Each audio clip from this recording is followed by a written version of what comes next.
know, let's clean it up, if we got chances.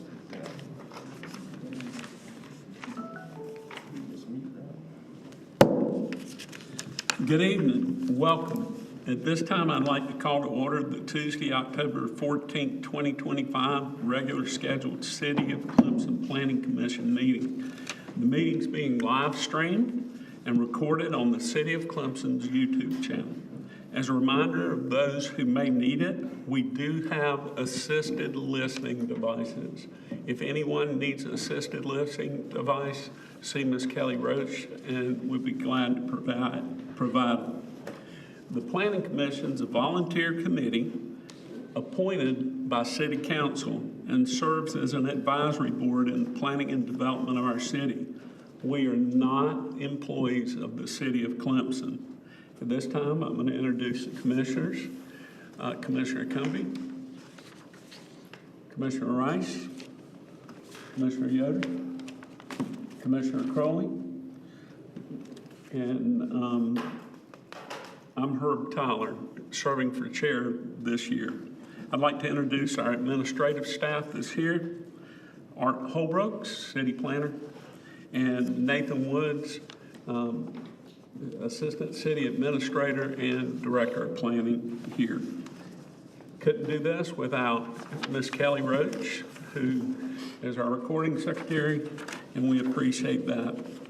At this time, before we start the meeting, I have a motion to amend the agenda. I'd like to make a motion that we amend the agenda to remove action item B, consideration draft amendment of rules of procedure.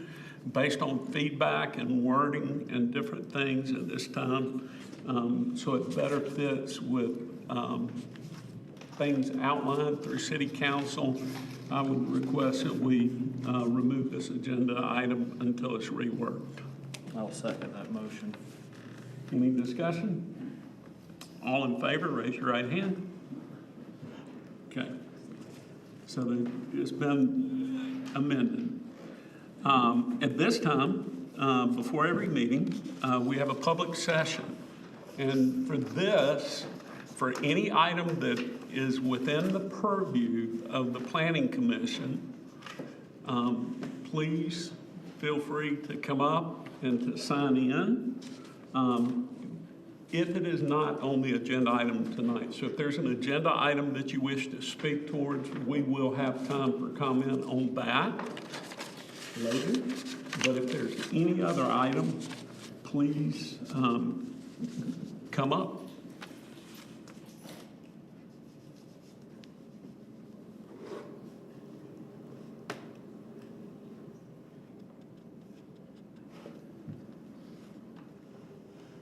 Seeing none, I'll go ahead and close the public comment session. We're going to go ahead and move for adoption of minutes from our August 5th, 2025 workshop. Have all the commissioners had an opportunity to review? Any edits, omissions noted? Is there a motion? I make a motion that we adopt the August 5th, 2025 workshop minutes. All in favor? Raise your right hand. Second. Oh, second. Go ahead, sorry. I've seconded it in my mind. Apologize. Second. Any discussion? All in favor? Okay. Then we're going to move on to the adoption minutes from our August 11th, 2025 regular meeting. Have all commissioners had an opportunity to review? Any omissions, edits? Is there a motion? I'll make a motion that we approve the meeting minutes from the Tuesday, August 11th, 2025 Planning Commission meeting. Is there a second? Second. All in favor? Okay. Then we move on to the adoption of minutes from our August 27th, 2025 workshop. Have all the commissioners had an opportunity to review the minutes? Any omissions, edits? Is there a motion? I make a motion that we adopt the August 27th, 2025 workshop minutes. Is there a second? Second. All in favor? So moved. At this time, I would like to move to our next item. But prior to doing that, a couple of things. One is, again, we want to treat everybody with honor, dignity, and respect. Everybody deserves an option and the voice to be heard. We don't want to have any moans, groans, clapping, because everybody may have differing opinions, same opinions, whatever, and everybody needs to feel free to be able to speak. The first action on our agenda tonight is PUD 00461-2025. Staff, I believe we talked briefly that there was an update. Staff edits to the ordinance from last week. Can you pass those out, Art? And Nathan, if you could go through that and mention about the edits. Sure. Can you cover them all right now? Yes. Okay, developers aware of this. Most of these are clarifying, and but if anyone has any questions, feel free to interrupt me. And again, I'm going to go through by section. Section 101, the property owner of the planned development will be responsible for the maintenance of all sidewalks, buildings, parking areas, landscaping, and amenities. The added language is, which shall be kept in a clean and presentable manner. Underneath that, in Area 2, commercial space, we added the language at the end that says the Board of Architectural Review will approve all outdoor furniture for the commercial space. Moving on to Area 3, we added the sentence, a minimum 20% of the units shall be a mix of studios, 1-bedroom and or 2-bedroom units. That's in keeping consistency with previously passed planned developments in the past. Into Area 4, we added the parking area shall also include moped parking area for residents. Moving down with integration of transit, alternative modes of transportation, we added the sentence bicycle racks and secured bicycle storage shall also be included in the project. To the next page, publicly accessible Wi-Fi for guests shall also be provided in the outdoor common areas. Moving down to section 103, we added the word north when the developer proposes site egress be right out only to direct traffic south towards North Clemson Avenue. That's clarifying from where it just said Clemson Avenue. Then further down, approximately 3,000 linear feet of new 18-inch curb and gutter. We added the language to city standards along both sides of North Clemson Avenue and Pine Street to Hillcrest Avenue. And then the language, the resurfacing from Pine Street to Hillcrest Avenue. Continuing on, section 111. This is in keeping with, again, previous plan developments. The BAR will approve final building materials, commercial space, exterior furniture, and landscaping. In that same section, 111, the 31 public parking spaces will be 10 feet in width and 18 in length, and 25 moped parking spaces shall also be provided in the project. Section 113, the very last bullet point, if there is less than a minimum, we added the language, if there is less than a minimum of 175 cubic feet of planting soil volume, silva cells, or an equivalent approved by the city shall be installed. And that's the final one. And those are keeping, we had these conversations and had a clean copy and failed to send it out to you guys. So, apologies. Thank you for that update. Any other updates? No, sir. Okay, so the first action again is PUD 000-461-2025. I'd like to ask a member from CRG 53 group to come update the commissioners.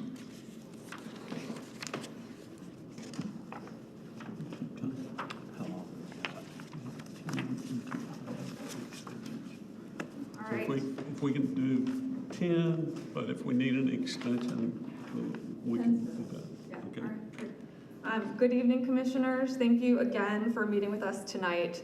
We have gotten really valuable feedback over the last 3 meetings about what the Commission, the VAR, and the public is looking for and what is working on this project. And so we wanted to focus this presentation on everything that we have heard and what has changed in the project, and ultimately how this PD will make Clemson a better place for its residents.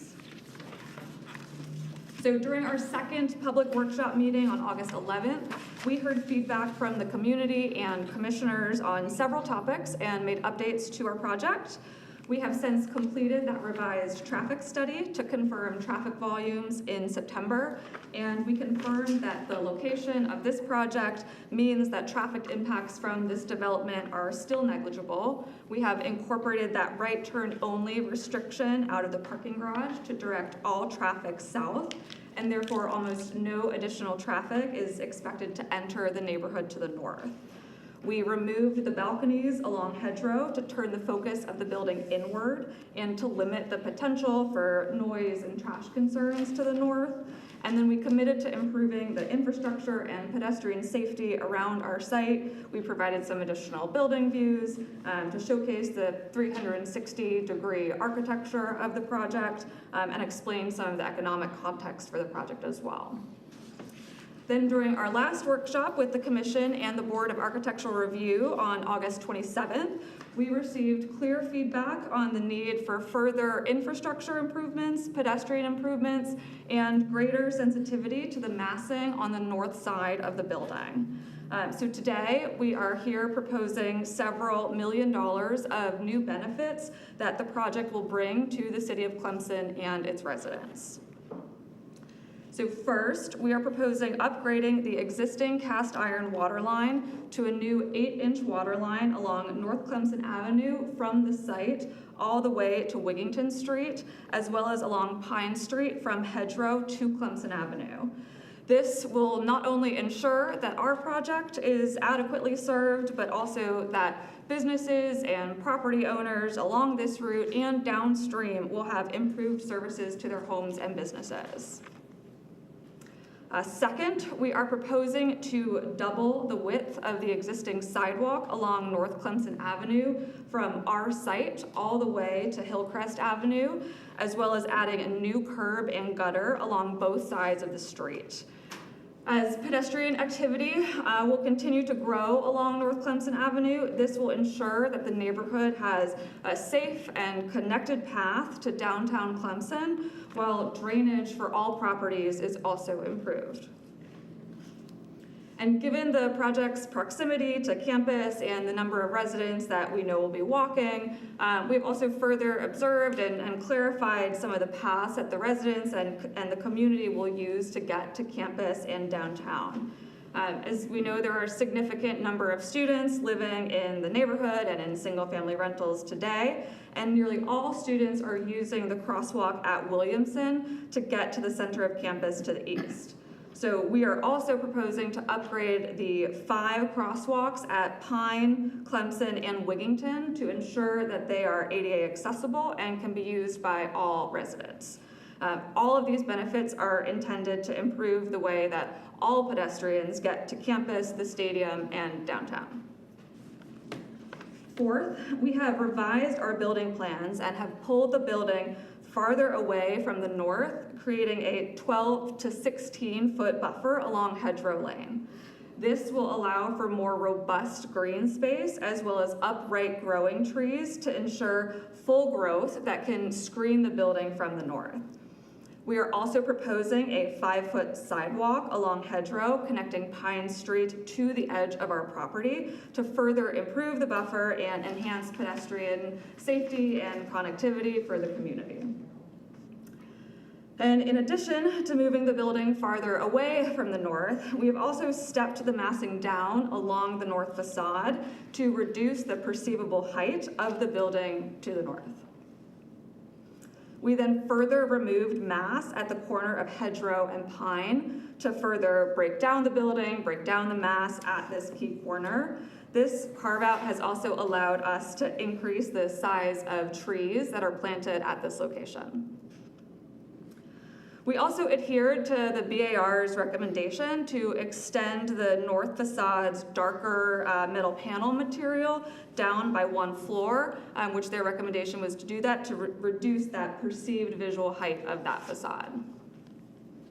So to summarize the design and massing changes, just with a few visuals here, this is the previous Pine Street elevation, which showed how the building followed the topography of the natural landscape to sit really just below the neighborhood to the north. And this shows how we have further reduced the mass to conceal it from Folger Street and the north.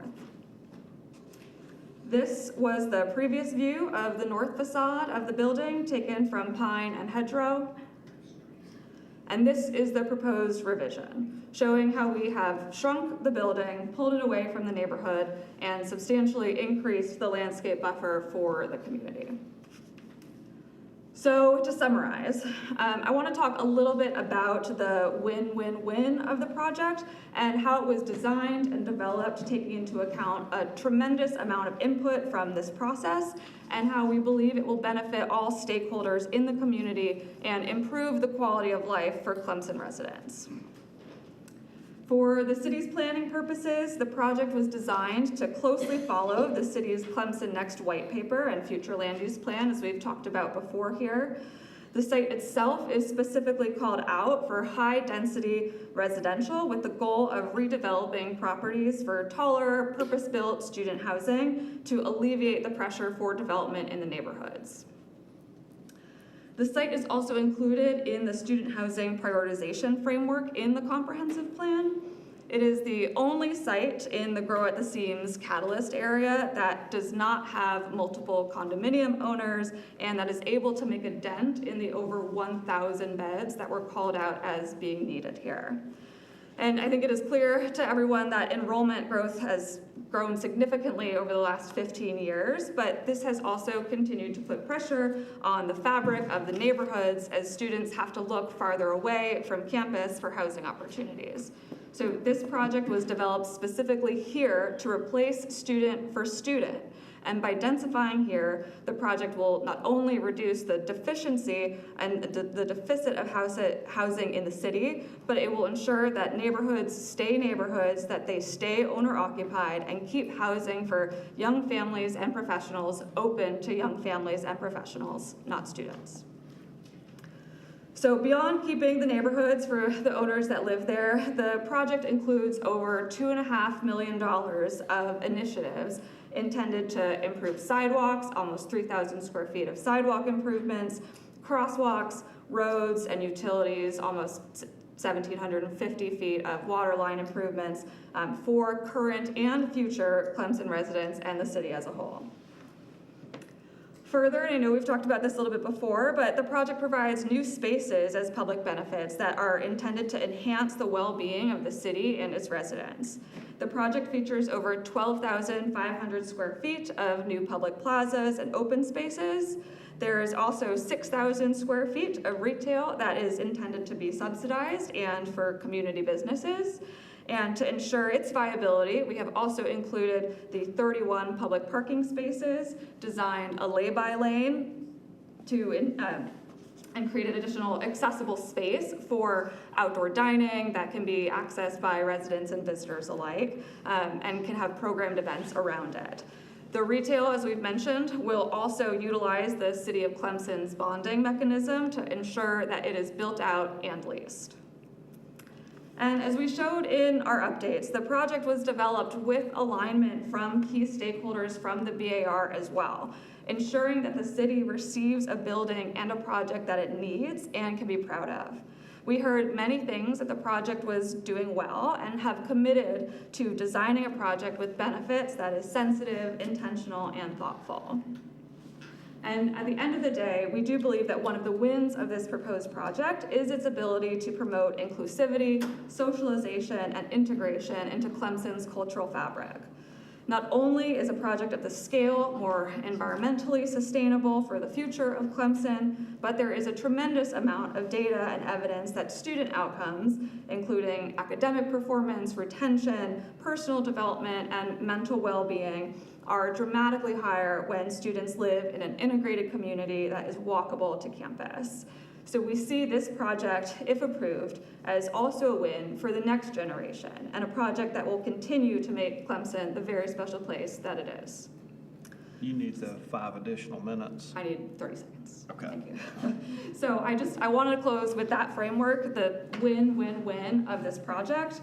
With all input that we have gathered from this process, we want to make it clear that the benefits this project is proposing extend beyond the borders of this development. This project is about additional infrastructure improvements, neighborhood improvements, and public space improvements, and housing improvements for Clemson. Thank you.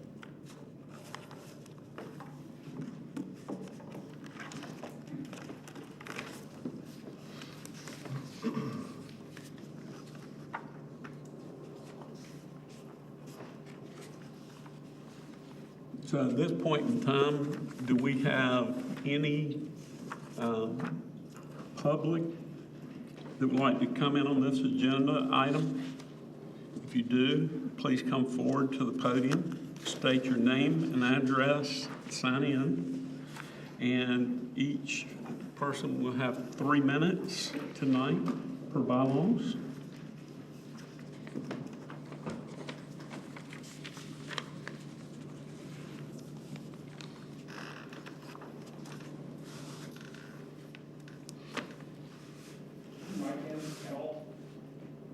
Can we give him a microphone?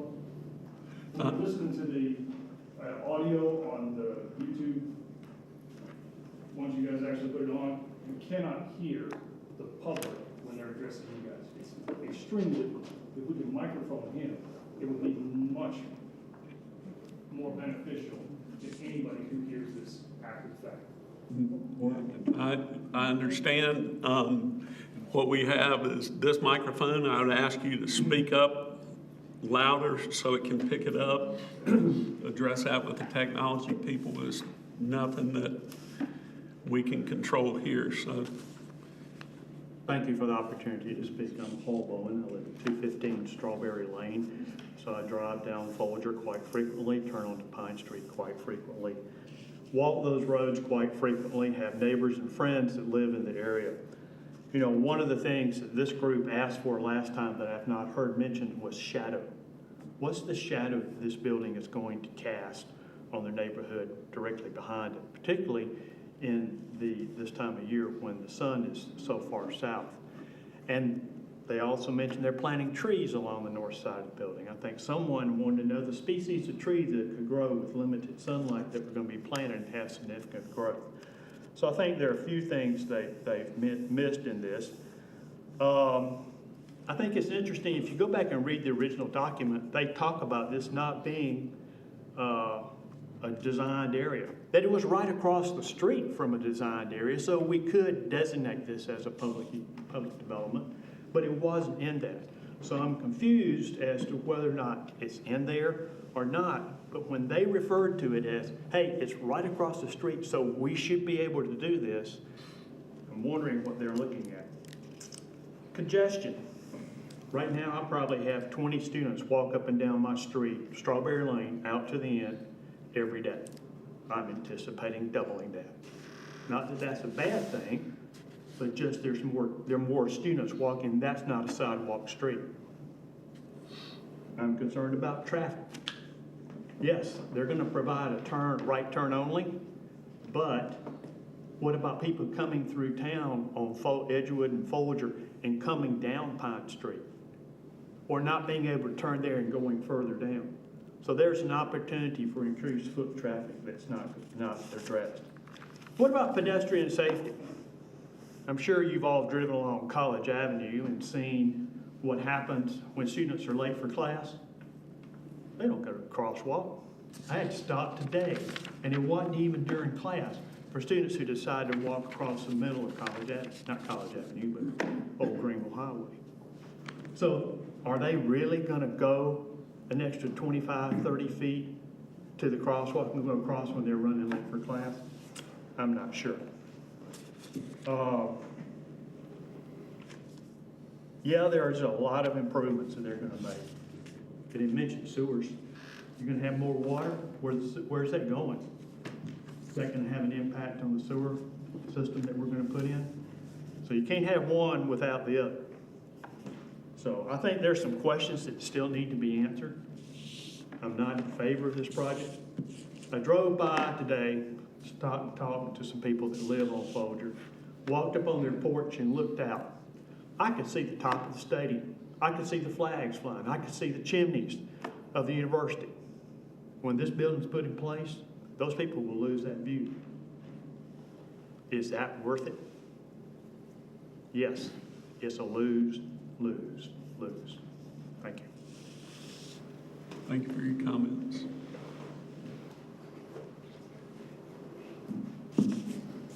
Good evening. I'm Jim London. I live at 135 Wigington Street. I have looked through the pending comprehensive plan and commend the Planning Commission for the work in putting that together. My wife Donna and I wrote the comprehensive plan in the late 1980s and the mid 1990s. And some of the issues at that time are still here now, with some changes, of course. The mid-1980s is when we first saw the development of large student housing. As the university started to grow, we had quite a bit of building both in the city and outside the city. I've been a proponent of building student housing within the city limits. We might as well get the tax base. If the students are passing through here using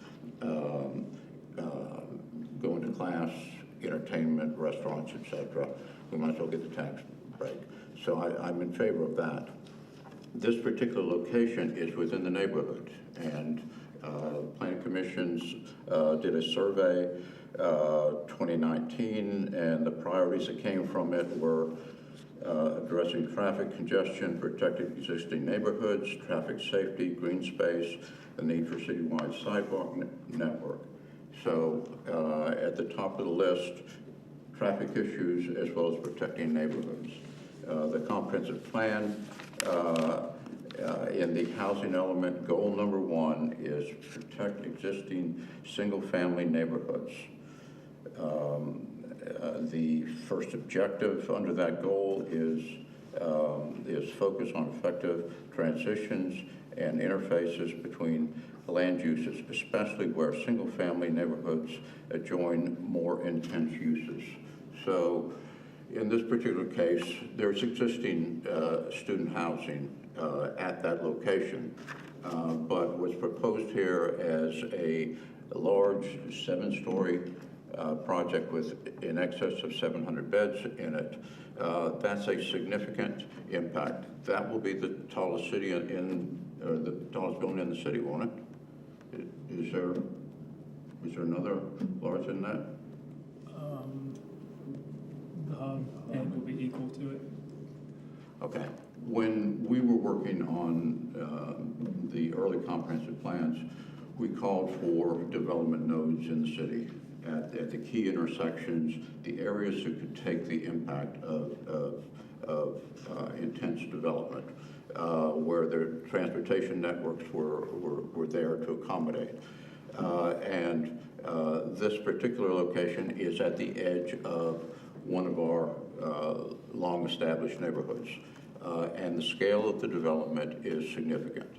I commend the design team for coming. We'll give you an extension. Another minute or so.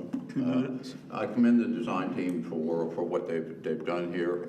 It'd be a great project located somewhere else, but abutting the existing neighborhood spoken to earlier, it's the wrong project in the wrong place.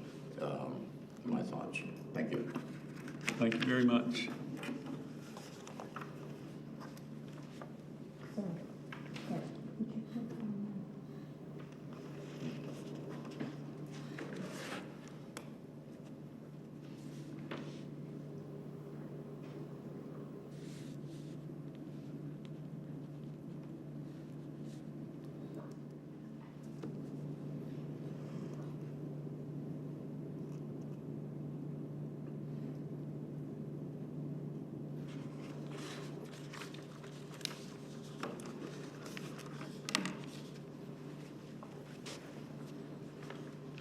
My name is Cece Bates, and I'm a resident of 149 Folger Street.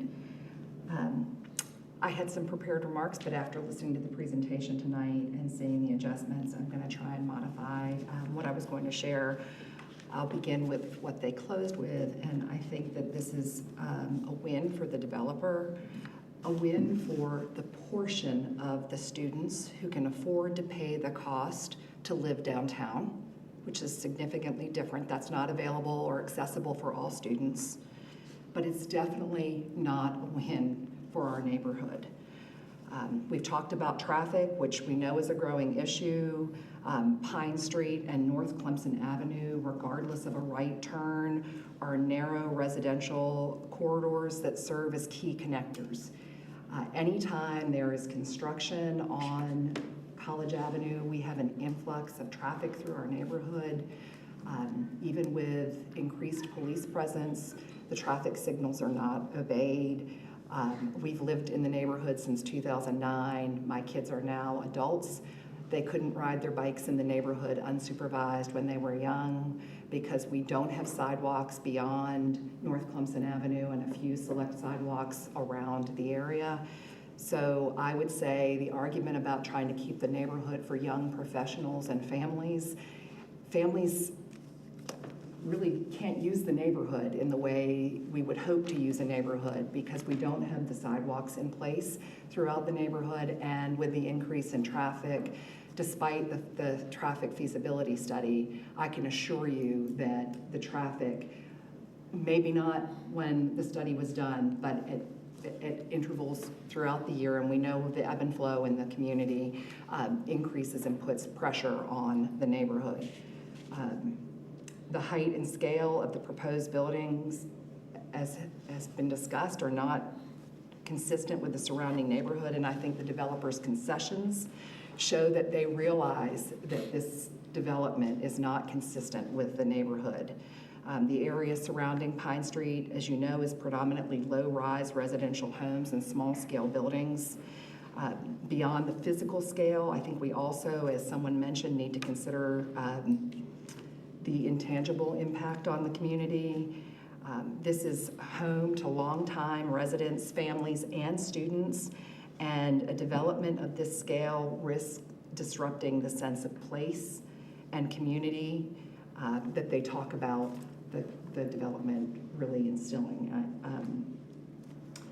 I would really urge you all to consider the strain on infrastructure. I know that there's some addition on 8-inch pipe. We have just been through an iteration of development that's left our roads greatly damaged and our yards torn up and not really put back in the way that we would hope. So in conclusion, I just urge you to reconsider this proposed development. It's not enough to build. We have to build wisely with respect for those who already call this area home, not just those that want to develop and invest in it. Thank you.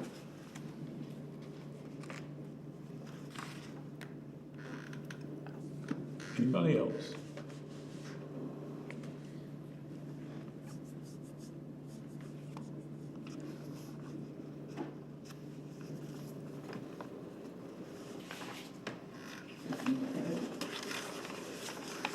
Good evening, I'm Bob Healy, 140 Folger Street, and I question the retail component. Is that a reality or wishful thinking? What firms, what companies are going to open in this in this project when we're not able to fill the retail space over on College Avenue? There's nothing there. Anything that they put in there is going to be solely for the students that live in that building because, you know, it just isn't going to work. The other thing is 31 parking spots. Those 31 parking spots are for the employees of the building, the management of the building, the employees of any retail that doesn't move in. So when you start subtracting those, how many spots are you really talking about? There's no parking on any of the neighborhood streets.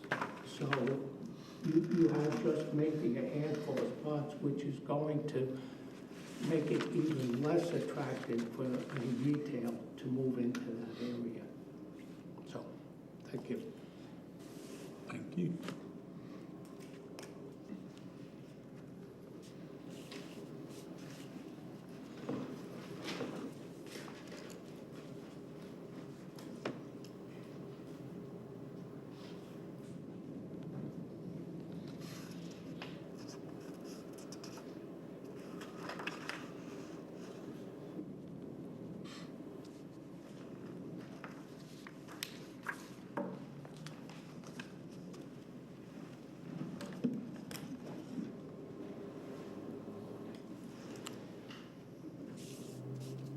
I guess I can talk and write at the same time. Hi, I'm Jill Shelnut. I live at 100 Dogwood Drive, right in the backyard of Jim Linden. I just have a couple quick questions, things that don't have to be answered in this moment, but just more things to think about. I guess my biggest thing is, right when we bought our house, was about the same time that the existing property that's in this space now was put up, so it hasn't been there that long. So I guess I'm curious in this, you know, it's 2025 and thinking about like sustainability, you know, what is so wrong with what's there? I mean, I understand from a developer's perspective that things can always be bigger and better. But as someone who's traveled and seen the housing around the world, I think that what we have works. As Cece mentioned, it fits in with our existing neighborhood in terms of the height. And speaking of the height, as someone who lives downtown and has been declined twice, as we've tried to seek taking an existing building in our backyard and making a second story out of it, Jacob Peabody and others in the office have told us no, we can't go from a single story to just a double story to match our house. That seems fascinating to me that we're now talking about a 7-story project right down the street. So, I mean, I can't wrap my head around that. And the other thing is, in the presentation that we saw, some of the data that were presented talked about the enrollment increase at Clemson, which, you know, has a lot to do with other factors than just the housing that's offered, certainly. But the data that were mentioned said that between 2010 and 2022, we saw 46.3% enrollment increase at Clemson, but I don't know if developers and others on the commission are aware of the enrollment cliff in higher education that's projected to start hitting next year due to a slowdown in birth rates and other factors, demographics of students not necessarily wanting to attend four-year institutions. So it's not a guarantee, and if you notice, they cut it off right at COVID. So we've seen a lot of funny things happen since COVID with enrollment, but just looking at some other factors. So I think the height, the sustainability, and just being mindful of an enrollment cliff is something else just to sort of keep in mind. Thank you. Thank you. Next.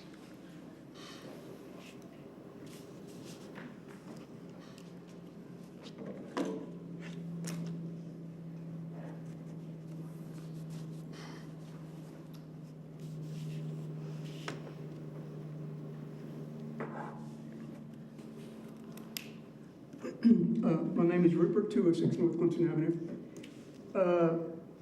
Just a reminder, the last meeting we had, when this group was here, there were a lot of people voicing concerns. And one concern was the lack of a transition zone, or buffer zone, whatever you want to call it. It was brought up several times at this meeting. I haven't heard it today, so I thought I'd bring it up. And with this proposed project, 7 stories or what have you, next to a 1-story house, well, there's no transition zone there whatsoever. So what's interesting to me is Jacob Peabody, and I believe Herb is also, mentions that we're getting away from PDs. That's the long-term plan here. You know, one day it's going to happen. We're going to go back to whatever it's called, a comp plan or whatever. I'm not sure what the name is. But our plan is to transition away from this nightmare PD, where it's more work for you guys, more work for Jacob Peabody. And also Jacob said something interesting. He said, if we had already transitioned away from PDs, we would not allow this project to happen. This project would be prohibited. It's massive. Yeah, who's clapping? You can't clap. I've already asked that we not be disrespectful and cheer for other people. If you do it again, I'm going to have to ask you to exit. my point is the fact that this project, even though it has been scaled down, you can roll it back to before and after. It's still massive. It's a massive structure. And, you know, back in the old days, you used to have little scale models you'd build of how the building would look in your neighborhood. Well, they don't want to show the neighborhood. They want to show that out in the field of daisies somewhere. It does not belong. They're afraid to show it in the neighborhood because next to a one-story building, that will look absolutely ridiculous. So that was my first point. If we had gotten away from PDs by now, this would not be happening, and maybe 2 years from now, this type of project would not happen.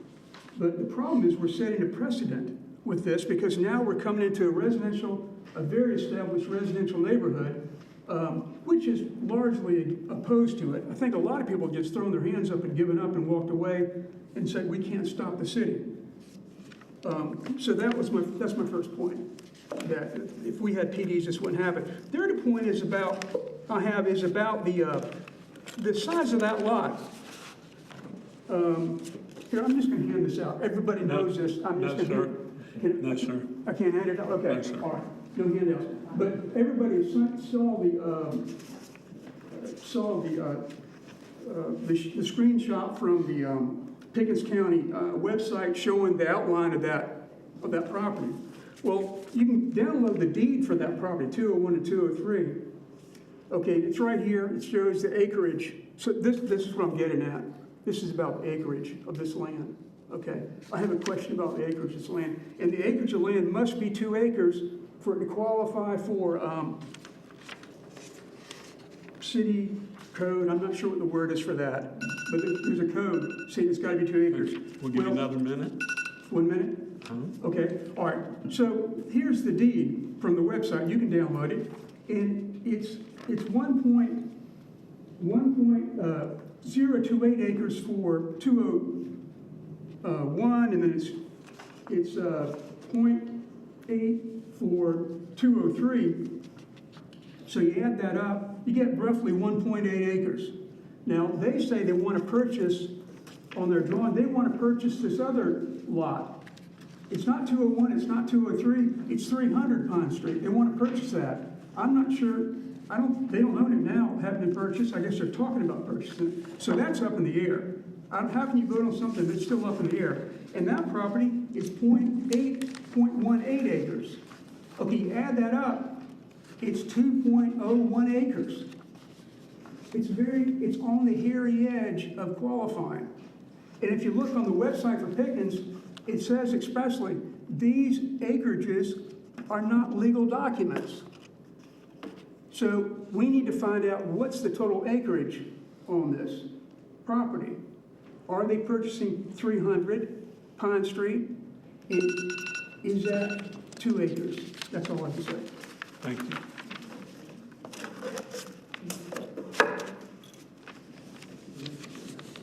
Next.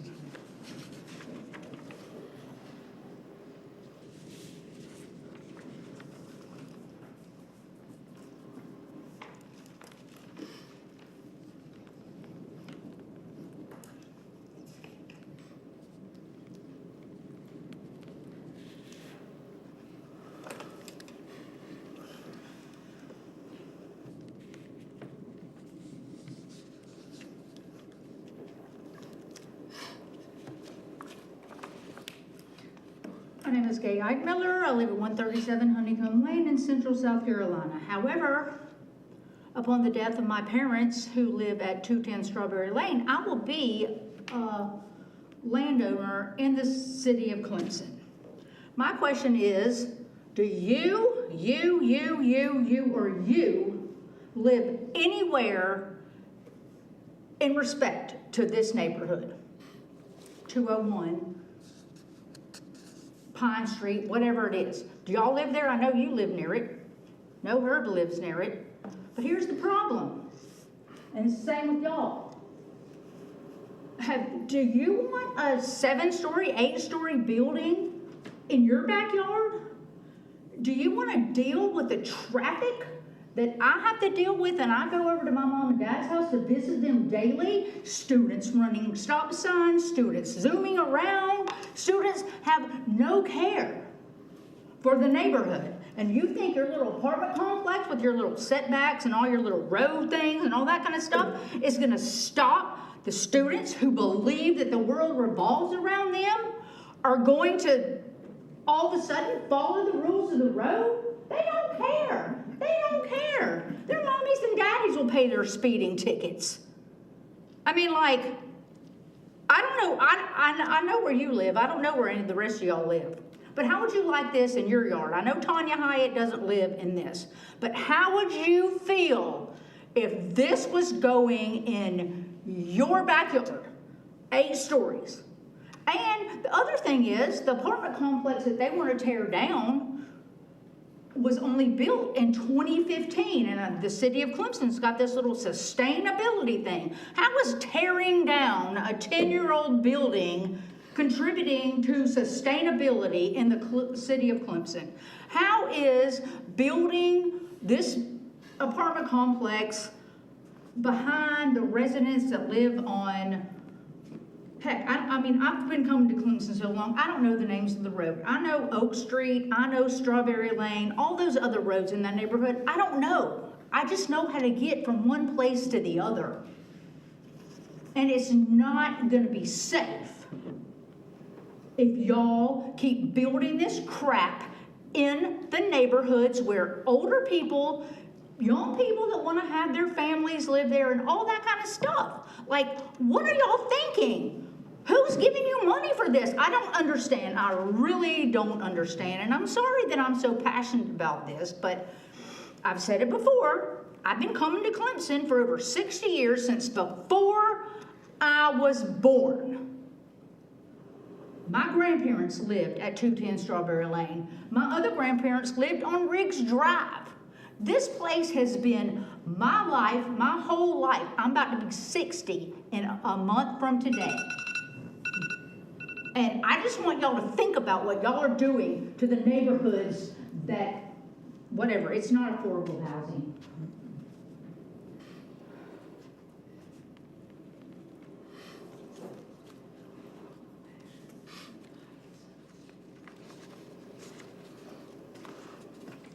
Next.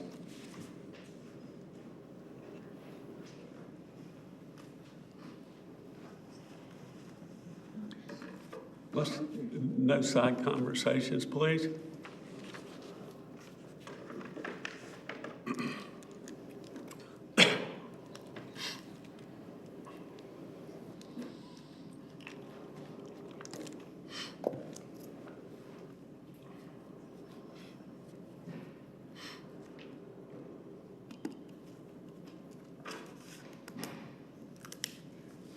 Good evening.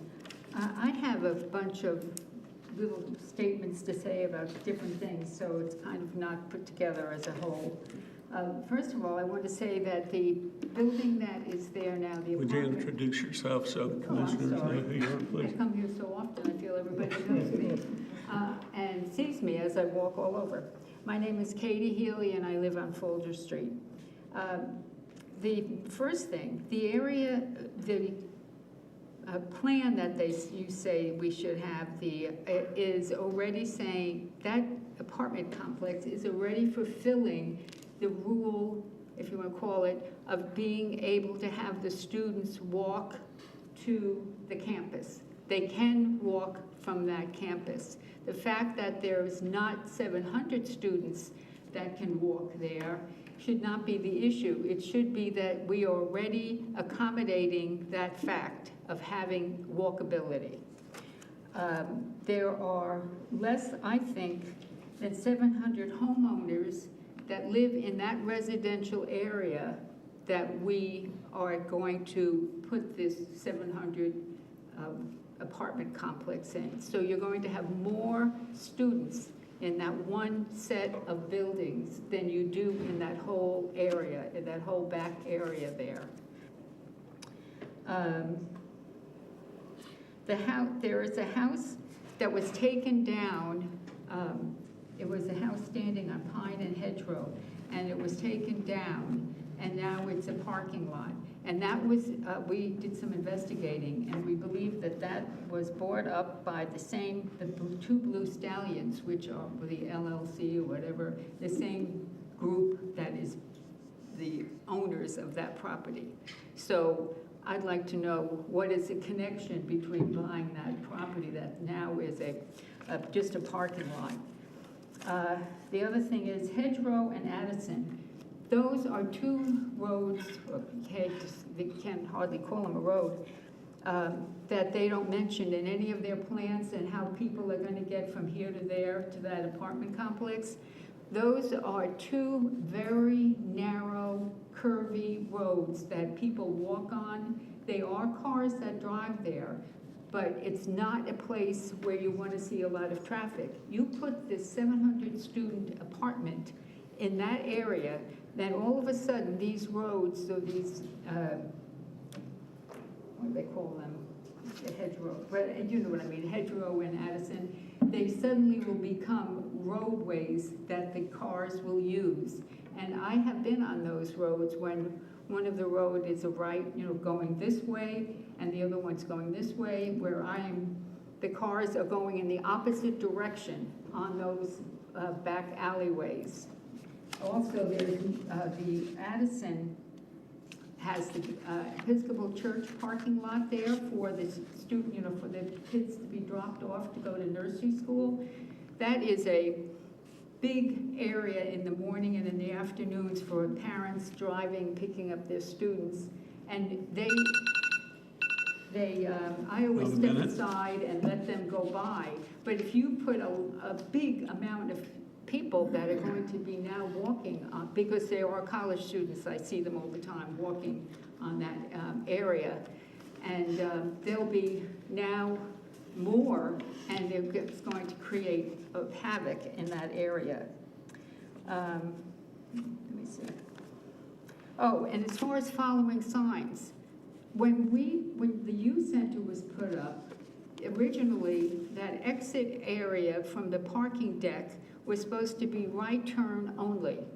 That was the original plan. It took only a few weeks before the traffic was all going left, right, and so they're saying that, there won't be people turning on different roads because they're going to make them one way. They're going to make those law-abiding people, but there are people, believe it or not, who don't follow those rules and regulations, who will make turns onto those roads where they're not supposed to. Also that when you're walking along North Clemson Avenue and you get down to, if you're coming down Pine Street and you turn left onto North Clemson Avenue, and then there's the walkway that you can cross over at that point. And that they had put lines on that road for people to cross.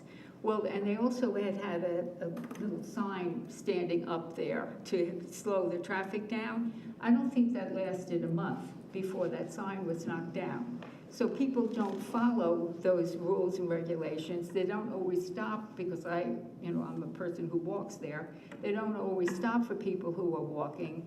The turn there, coming down North Clemson, going towards that Pine Street, is a curve right there. The cars go flying around there, then they either continue down North Clemson, or they make a quick left turn onto Pine Street. And there, people will be turning to go down Hedgerow. I don't know if you know what I'm talking about, but those of you who do, Hedgerow, so many times when you're walking there, you have to be... 30 more seconds. Okay, you have to be very careful, because people just don't stop. And also, there's a bump that comes up when you're going on Pine Street and you're coming up towards North Clemson, that the car kind of just all of a sudden appears when it comes to the top.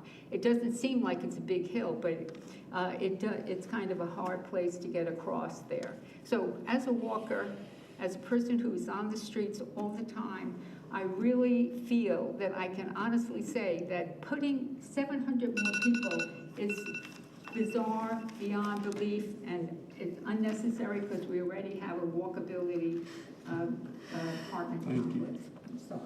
That's okay. Thank you. Next.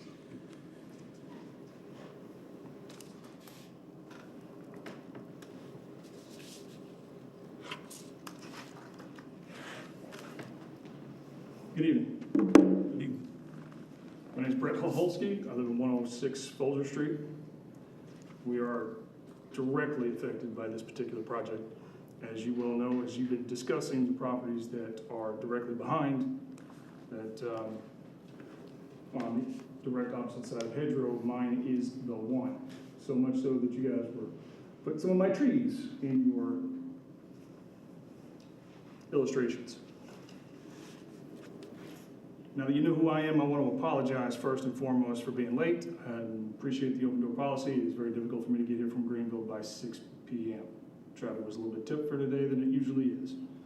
Second,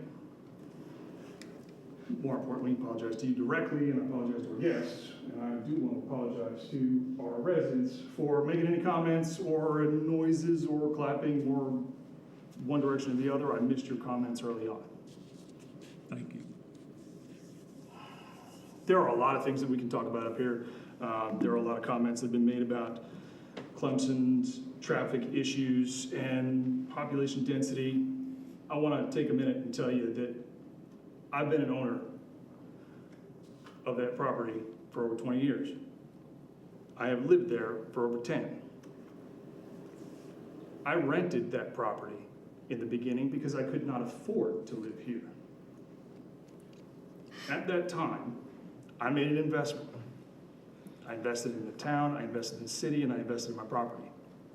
We accepted all the restrictions, zoning restrictions that we've had to work through, rental permits, not a problem.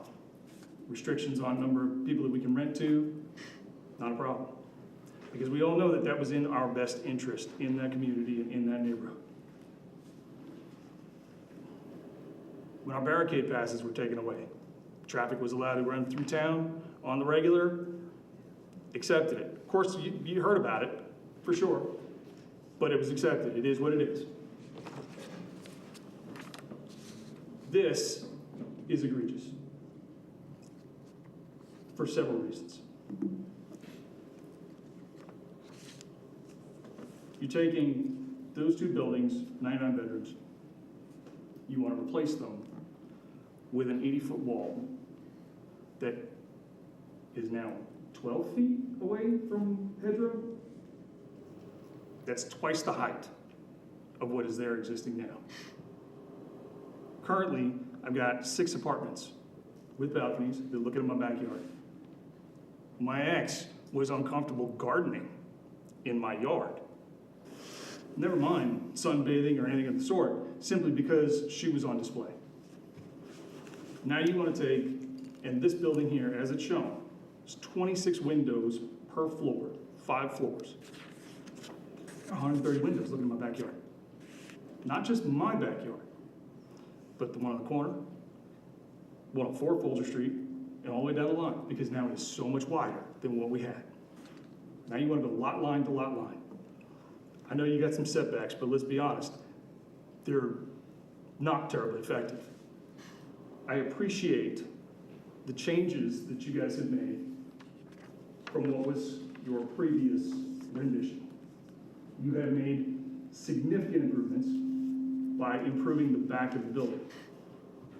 However, the few steps that you've made are still miles from what we're going to be comfortable with or willing to accept.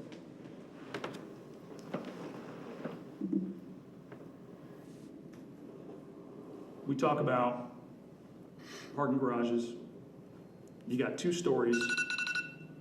Another minute? Tell you what, I'm gonna speed this up real quick. You got those cute little canopy trees in the back, okay? They're on the Duke power lines. You can't climb. Please address us. I want them here. I want them to know. Well, they'll hear it. But then they can't hear us, so just. Yeah, fair enough. Yeah. Those trees are not gonna grow there because Duke's not gonna let them grow there, okay? You're gonna be restricted to 10, 12 feet tops if they let you get that high. That whole power line runs right down that side of Hedgerow. The fact that other areas were addressed earlier. Let's face it, this place is RM4, that's what it was, that's what it's been. It was designed to be a buffer between the university and our residential neighborhood. Cherokee Woods, 1955-ish, it's 70 years that this has been a residential neighborhood. Now all of a sudden, we want to take that away completely. There is no buffer. 15 feet, 12 feet, a couple of trees is not a buffer.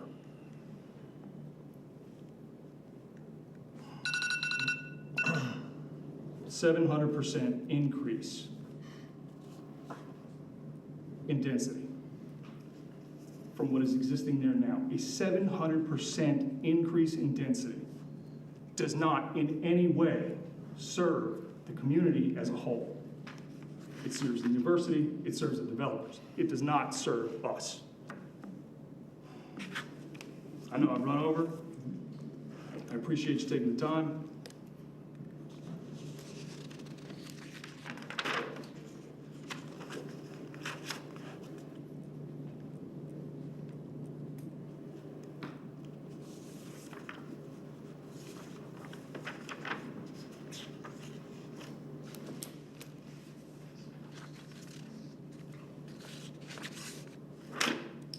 Thank you for your comments. Is there anybody else?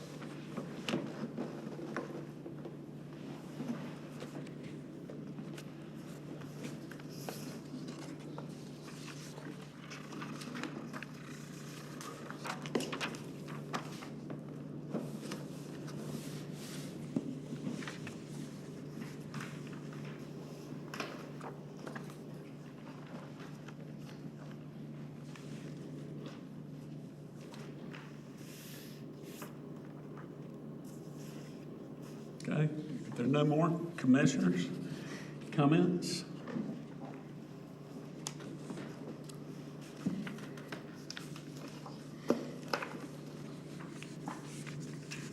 Okay. Mr. Yoder. I'm sure I'm not gonna get them all out in the first try, so we'll just start it. The water line replacement, I assume that idea came from us. It's on the CIP list, been there since about 2013, so when they looked at that list, they got with staff. Yep. The sewer on that list too? Not 100% sure, but I can look. Just trying to address some of the questions that popped up so we could get them out in the open about what's going on and what's happening and why we did things and why we didn't do things. Yep. That would be one. So the water line was on the city's list for replacement. The parking, I'm sure it says it in here, and I'm sorry, I know it, but the public parking is designated back to the city, correct? 31 spaces? Long-term lease for a dollar. Long-term lease. Dollar per year lease, long-term. But it is Managed by the city. managed by the city. Okay. Again, just trying to answer some of the questions that I know the public has involved.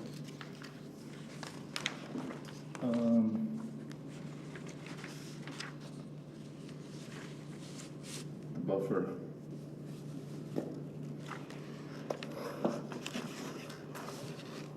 So how did you determine the 12? And I assume the 12 to 16. Well, the straight. So it's 12 to 16 feet. So where does it differentiate? Is that where it steps back at the two ends, or is that the balcony? There's no balconies that sit off, right? So they're all in the plane of the building.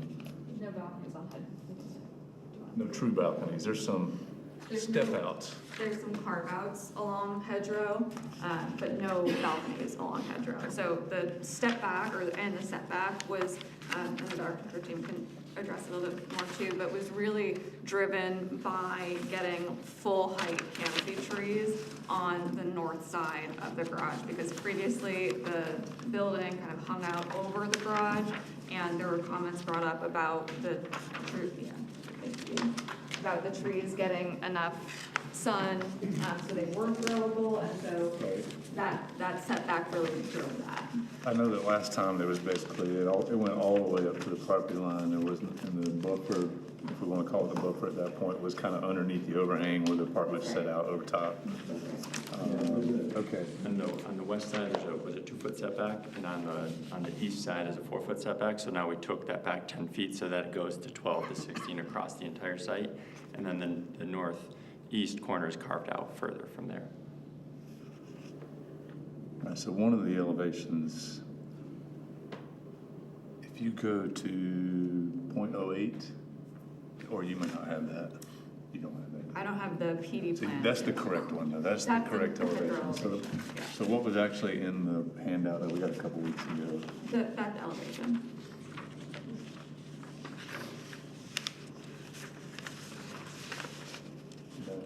Oh, this one, it's the bump out. Why, I guess it's setbacks. Can you just come look at this real quick? That way we don't have to problem, guess. no problem. Am I just on the wrong? This is from Oak, Oh, okay, you're right. the western I see elevation. Oak Street The western there. elevation, So- yeah, So that is actually, correct. That north side hedgerow would be back there. okay, so those balconies are actually on Oak Street. They're facing Oak Street, yeah. I got you. Yep. Okay.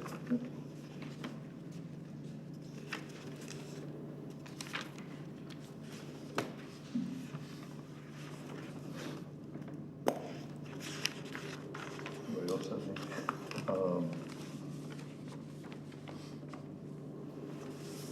It is so big. I mean, I'm just one person up here, but the 12 to 16 feet, I mean, that's what we're really talking about. All the other stuff are great improvements. The water line, the sidewalk is a huge improvement down Clemson Avenue. I assume there's some improvements here when we tear all this up. The hedgerow probably gets redone. I don't know if that's written in there or not, but the Duke utilities, I assume, will, at that point, will go underground. That's right. That will go away.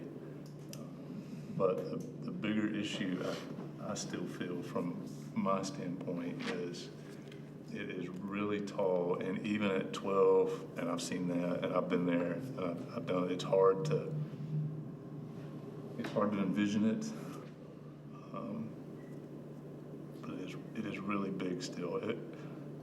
It follows, I mean, if you look right there, if you look at that, it is following the elevation of Pine Street. So it does step, but it's really following the elevation of Pine Street. It's not getting any taller than what you have at the very beginning. But because Pine Street is so elevated and it just keeps going up, it really just hurts that back neighborhood. And I don't, and the residents can get mad at me for saying that. I mean, I've been on Folger Street. I've lived here for 30 plus years too. I've seen it all. I've seen the growth. I know what it's like. I don't feel like the lake side of Folger Street is going to suffer as much as the Folger Street residents that are on Hedgerow.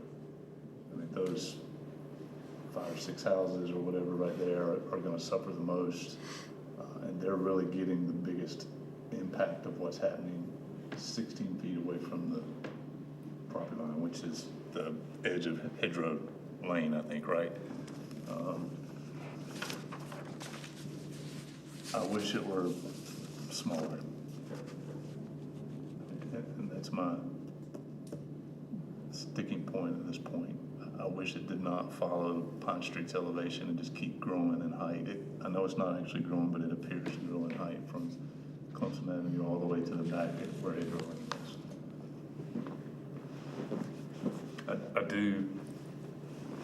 I know it's a block off of Highway 93, but my personal opinion is that it's better for the city, it's better for the residents if the students are in town. From a traffic standpoint, I could be wrong about that too. I don't know, I'm just a resident at the same time, but I think we do want students downtown. I was involved with building the apartments that are there now. I was also a little surprised that they're getting torn down, but I've seen stranger things in my career, so that doesn't have a true effect on my feelings. My gut is just, it is massive in height at the Hedgerow Lane. If you're standing on Hedgerow Lane, or if you're in the backyard of those properties, they're off of Folger right there. It seems overwhelming.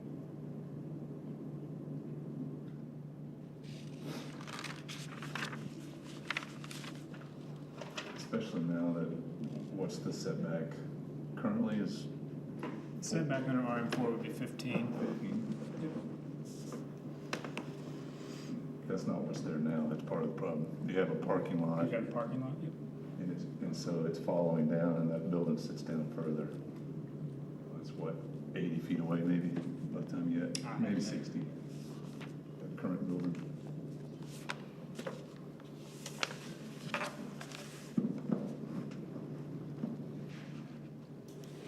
Mr. Crowell? I mean, that hit on a lot of kind of what has been my issue with this. The other issue I would get into would be the parking. Just the way you've got it split, a couple of questions. So you've got 5 spaces allocated for management and guests. I'm assuming that management refers to your property, like on site. How many people are working at a given time for you guys? We typically have probably 2 to 3 full-time employees between a property manager, leasing agents. We have some community assistants that are not full-time, that won't be there, but full-time maintenance tech and then a part-time maintenance tech. Okay, so on any given day, you'll have 3 full-time employees there? Yeah, which is what the 5 is for. So 3, full-time employees and then a part-time. 2 guest parking spots? So that basically leaves 2 guest parking spots? Yeah. Okay. And then other roads overflow will just use the public parking for the businesses, even if they're, because it's public, anybody can pull in and pay. It's managed by the city at that point. Right, I mean, it's open, okay. But that was a concern of, and I know that the idea of this is it's in the neighborhood. It's supposed to be a lot of foot traffic for the retail, but I also know that a lot of the employees downtown right now have hard times parking. So they're also either gonna have to find alternative ways to get there or use up more of that public parking and pay to park. So that is something I feel, whether it moves forward or not, that needs to be considered. Just for you have to have people in the businesses. I would hate for it to be, a 6,000 square foot coffee shop with 2 employees. It's kind of,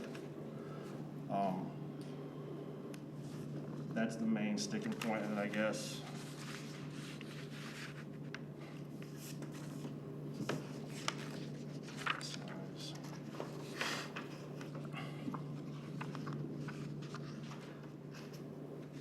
That would be the main concern. There's a couple other things I may come back to, but that'd be all I have for right now. Before you, Go ahead. so, did you look at the economic impact of not being 2, 3, 4, that many stories on the back? What it would do to you?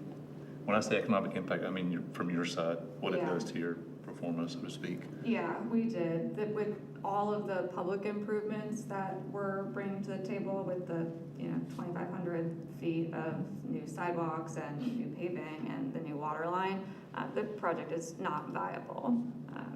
Those kind of improvements can only be captured with that density. Thanks. Yeah. Sorry. That's okay. Commissioner Cumming? So there are a couple of other things that I just want to make sure are addressed that came up during comment. So I just want to clarify I have that the total acreage is 2.023 with those 3 lots, is that correct? That's correct, yeah. We have a certified survey that's part of the PD package to confirm all the areas. Okay, and then the directing the traffic, I know it's on here. 1 vehicular access point will be provided on Pine Street, and then you've mentioned that it will be directed south. I guess to provide some assurance of how exactly is that going to be directed? Yeah, we do that with a curb cut that happens essentially like in the driveway right before you're turning. So your wheels they can't go over the curb, right? So they have to turn right. So it makes it really challenging to actually functionally turn left. And then there is no access to the parking garage on Hedgerow. It's just, as you said, it's just only left turn and right turn out from Pine. Pine Street's the only access point, right? That's correct.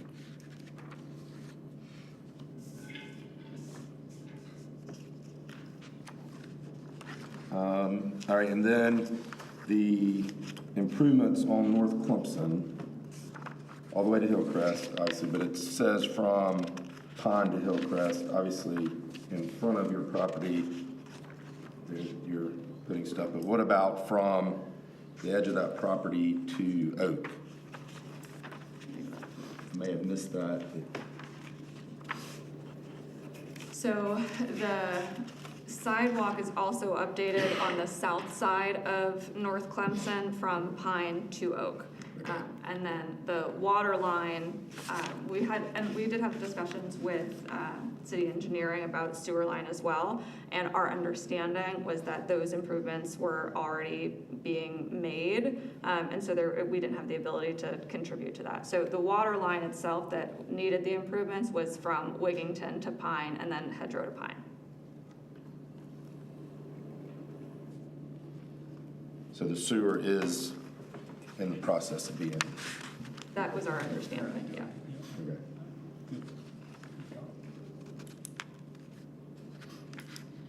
Okay. All right, and then my last thing I think I had, this is the pedestrian safety. I guess one concern, I appreciate y'all addressing that, because that was a concern we brought up last time. But going from North Clemson to 93 is still a concern I have.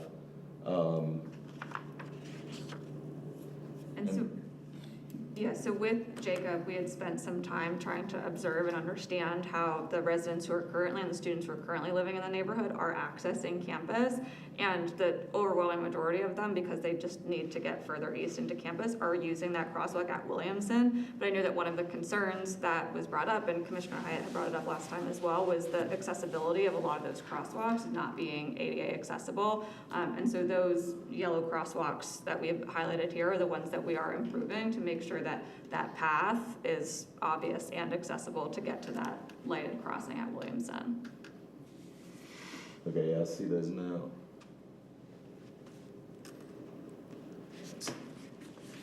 That's all I have right now.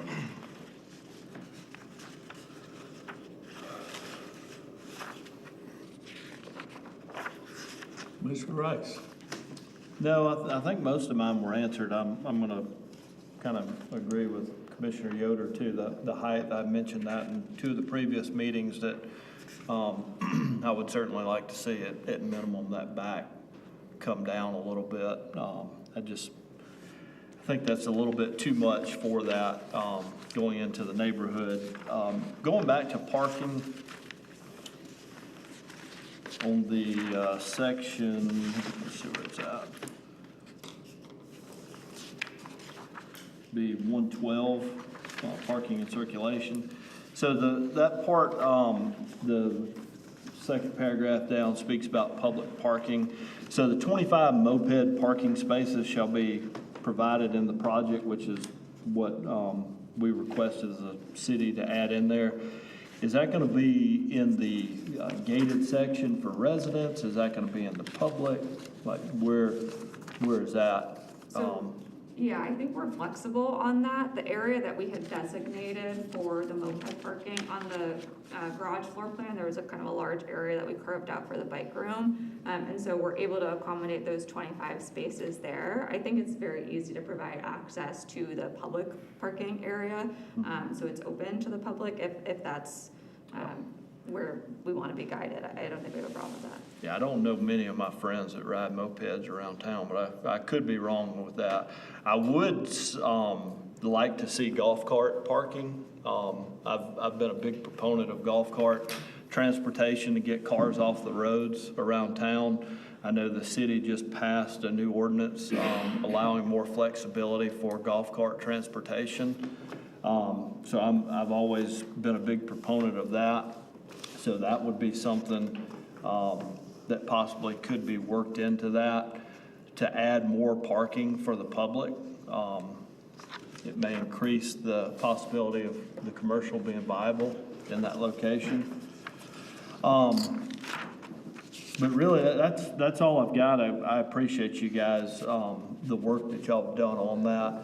But I still would like to see that back come down I really would. And I don't know, again, you guys have mentioned about the viability of the project for some of the public benefits on there. But, you know, I don't know, as a city, that's something that staff would have to look into for what is number one on the priority list for the public benefit, to where if there's something that we could remove off. So it's just my comment on that.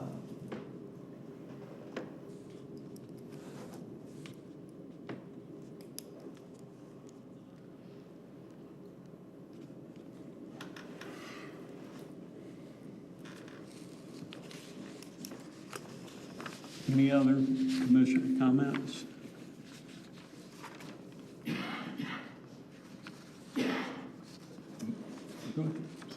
It's a 15-foot buffer. In RM4, yep, What's the setback in on the rear. It's so hard to navigate these tables. Terrible. What are you asking, rear setbacks? Yeah, what is the rear setback? Well, the rear setback's 15. That's what I'm Okay, so I'm it's- calling the same thing, I'm sorry. Okay, so it's Yeah. 15, so the buffer and the setback are the same. So the buffer is in the setback. In a PD, I mean, it is what you make it, so, Right. yeah.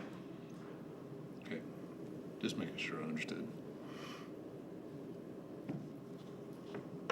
It was 3 stories, or is it 3-story in RM4? Or is it based on? Let me navigate the table. Sorry. You're fine.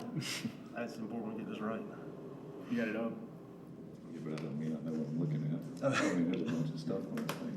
Gracious alive. 40 It goes to feet, the yeah, point 40 where feet, so 4 stories. It's 3, Well, 3 4 feet. Goes to the point where the other gentleman was talking about. It's not necessarily getting rid of the PD thing, but it's straightening out the zoning ordinances where where it's interpretable, for lack of a better. That's gonna be the challenge over the next year, for sure. Yeah. Okay, thanks, Nathan. Commissioner Crowley? Yeah, there was some housekeeping I discussed with Art earlier, just as far as a couple of, I don't know if you want to call them typos or needs to be cleaned up, where I believe that 300 North Clemson is still listed as RM4 on the application. I believe it's actually RM3. So just need to get that. Could you repeat that? I couldn't hear anything you said. Oh, I'm sorry. I was just saying there's just I don't know if you want to call it a typo or correction that needs to be made on the application. 300 North Clemson is currently listed as RM4, and it's actually RM3, and that's probably just from copying and pasting stuff over from lot to lot on the applications.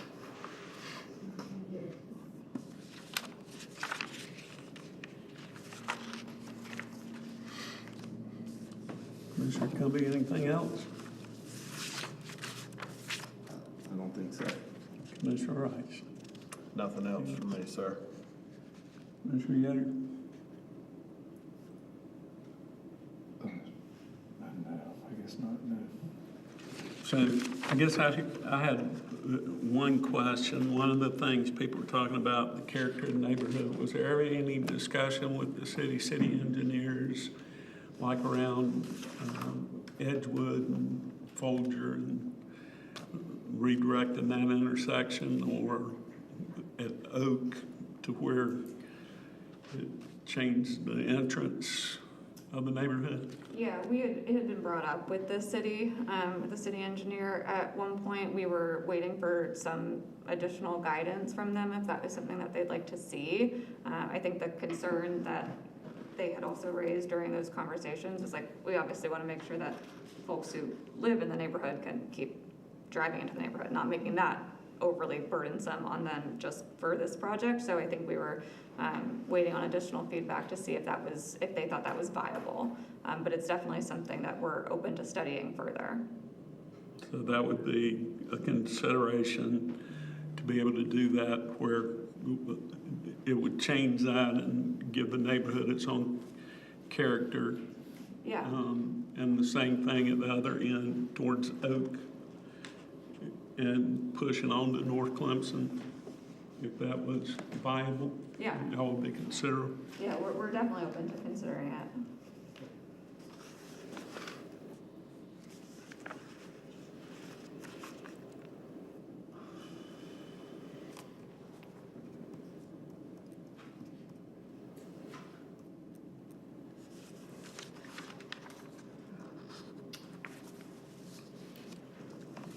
I guess I'll throw in my also usual on occupancy. It's got, I know we reuse language a lot, but it's got the one occupant per bedroom, and then occupant defined as a natural family. So theoretically, if you had a 4-bedroom apartment, you could have 4 families living in there. I didn't know if we wanted to try to address that like we have some of the other ones.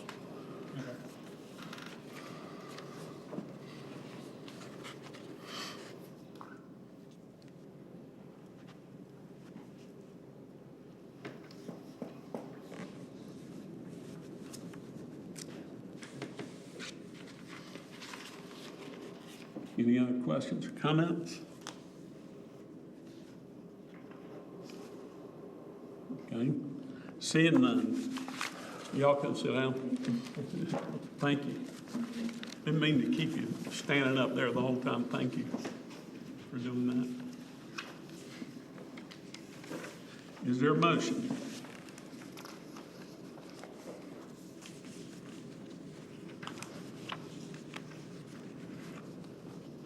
Well, there's some, some updates that maybe they needed to make, on this that we discussed about, maybe some considerations,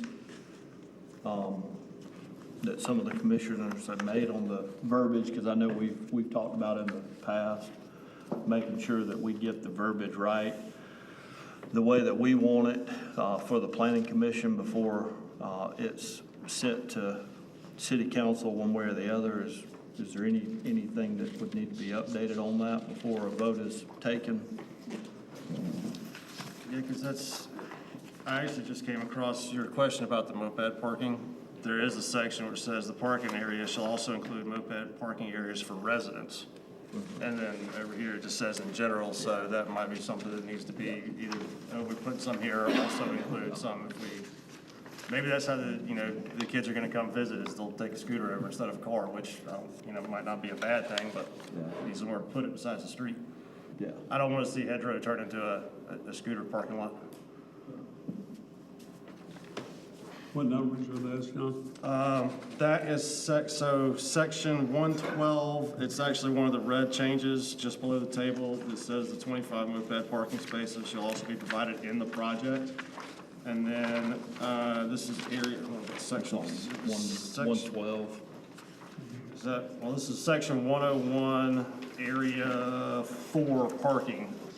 The last sentence says the parking area shall also include moped parking areas for residents. That's a red change also on the new sheet.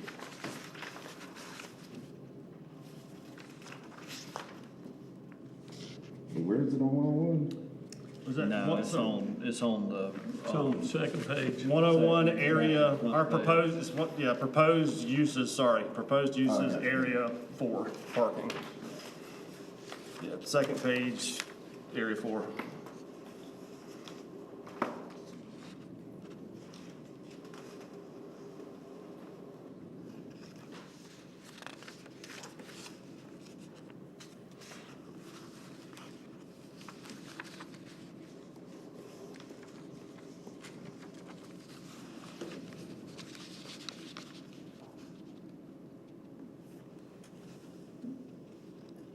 And so that, visualizing the sidewalk improvement, that extra width in that sidewalk is gonna come from the street side or the yard side? It'll be actually a little both. A little both? Yeah, because we have right of way there, but then you have to take into account stormwater, stuff that's already in the existing stormwater in the road, that would be improved as well. Okay. Yep. It's all public right of way, so. Right. So I'll pull it right, but I know we had discussed, like, the reason we got some of the larger trees out front was to match some of the stuff, so expanding the sidewalk, if it's, obviously the road's already paved, whatever, I just didn't know if we were gonna go that way or this way with that. That follows our current standards for mobility path. Yeah. Yep. Oh, yeah, it's, that wider path is 100% needed on that road.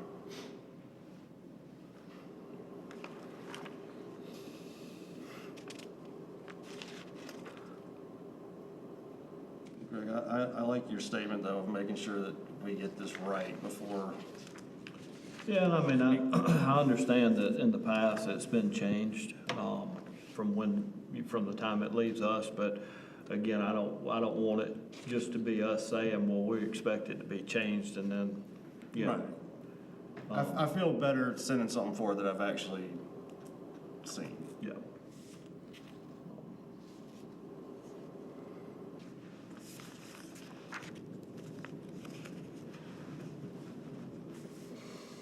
You said the water line improvement had been on the list since like 2013? I'll check the date for certain, but it's been there for a while. 13. Yeah. I think when they were first asking for options, Nathan looked at the CIP, happened to be that was one of the oldest in this area, and that's why he suggested that.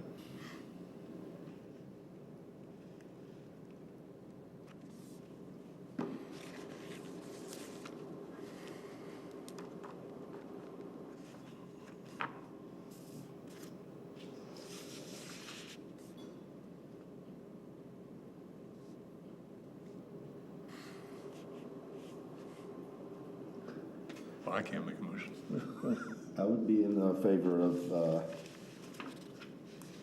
updating verbiage. Is that what you're That was suggesting? just that is what I suggested, yeah. That's the right verbiage. Yeah.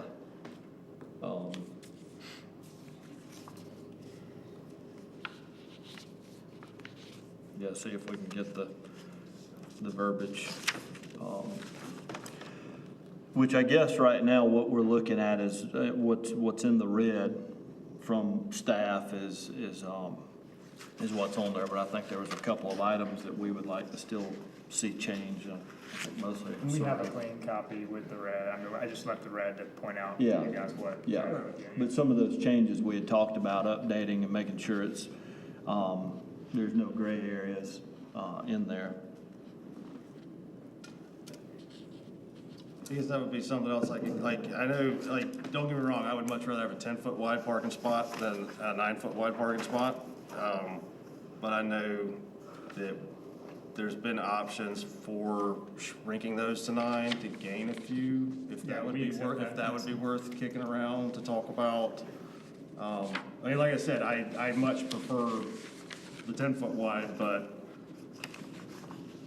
you know, when you're talking about it, I mean, I don't know, what would that be, like 3-4 extra spaces, if that's gonna make a difference or not, but. I mean, some of them are already compact, right? The parking? The public spaces are not. No, okay. Yeah, just, all the resident ones are 9 by 18, but all the public ones are 10 by 18.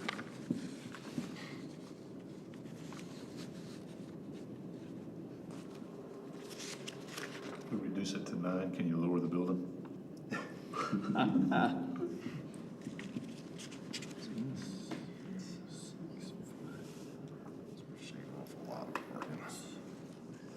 Does the,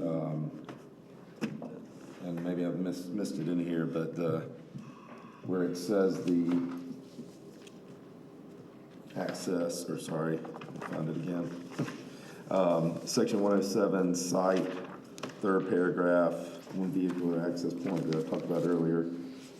Should it say in here, or does it say in here, the directing traffic south?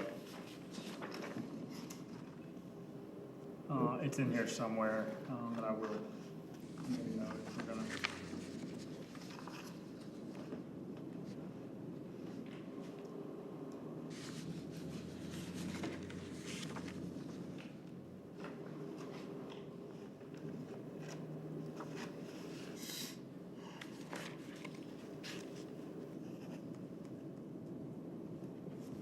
Is there a motion?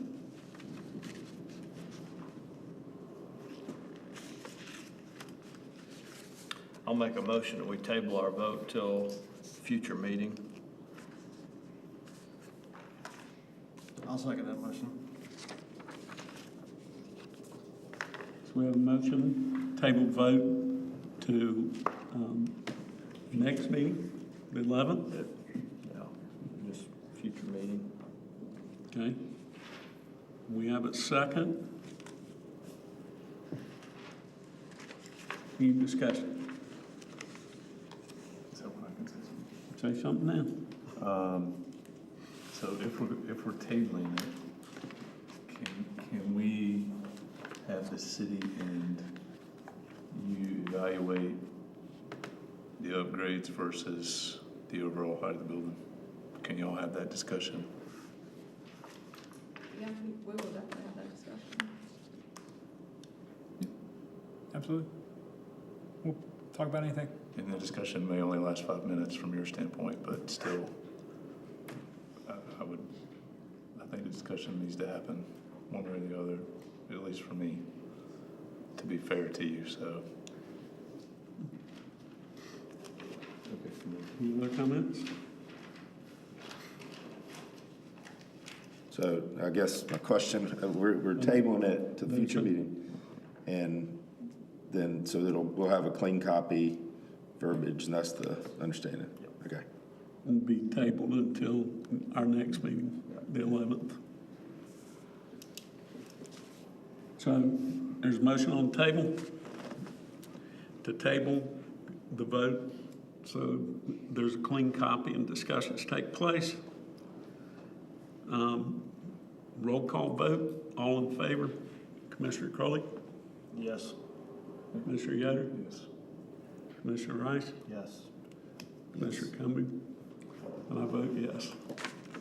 So we will table this until the 11th for those discussions to take place.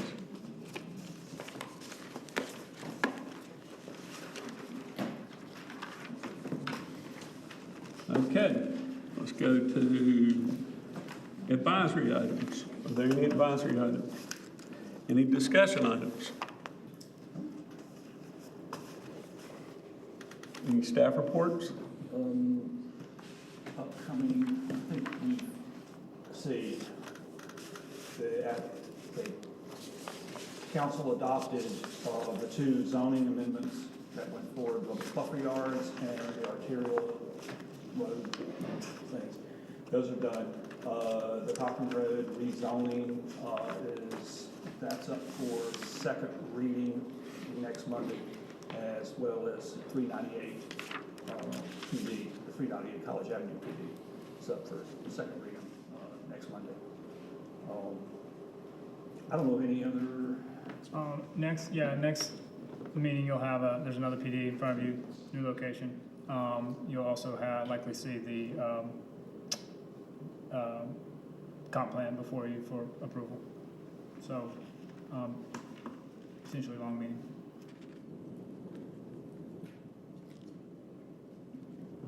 Any other items? Well, seeing that, do we have a motion to adjourn? Make a motion to adjourn. Second. All in favor, raise your right hand. Okay, meeting adjourned.